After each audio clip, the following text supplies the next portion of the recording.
Младенов, Лазар Младенов, господин Мирослав Лезински, уважаема професор Любенова, уважаема деца Кочева, скъпи господин Борис Иванов, скъпа Невенка Иванова, скъпи брата и сестри, наши приятели, за тези, които ме виждат за пръв път, казвам се Вилен Радевски и аз съм организатор на това скромно тържество тук, с което отбелязваме 100 годишната от кончината на един изключителен православен деятел, екзархийски митрополит, който остави ярка следа след себе си. Съвсем скоро ще чуете няколко думи от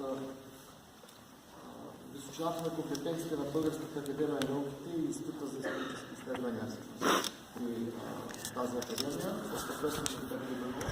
Аз сега съвсем накратко искам да кажа, че слушах много внимателно негово високо просвещенство, Тяло Монстромишки.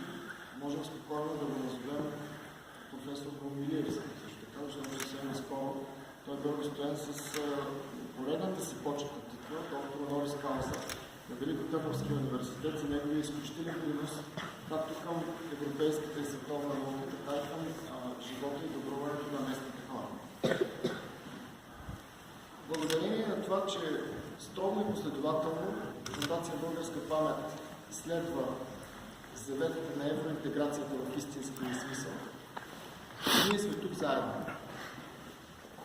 За представителите на полицията ще кажа добре дошли на вас, свиквайте с съвместните чествания. Това е европейския стандарт.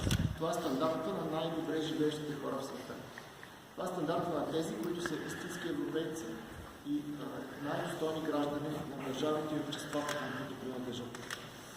Нашата задача тук е да направим поредна крачка към сближаване, побратимяване, за да могат децата ни да се научат да живеят в обич, разбирателство и всяко едно от тях да знае, че трябва да добавя стойност към развитието на собственото си общество, независимо от коя страна на границата, ако изобщо е има. Много пъти съм давал за пример, че нашата фондация има вече утвърдена традиция да доказва на практика как се правят съвместни чествания. Благодарение на нашата активност и забелязана, разбира се, от европейските структури, ефективна дейност, ние бяхме удостоени през 2013 година с най-високата награда на Европейския парламент Европейски граждани на година. Ще продължим тази традиция. В духа на нея и на нашите инициативи оставаме верни на всички деца от Източна Македония, с които работим. Тази седмица има отново екскурзия до България, до Благоевград и София. Ще се видят с нас, с заместник министъра по председателството тези деца.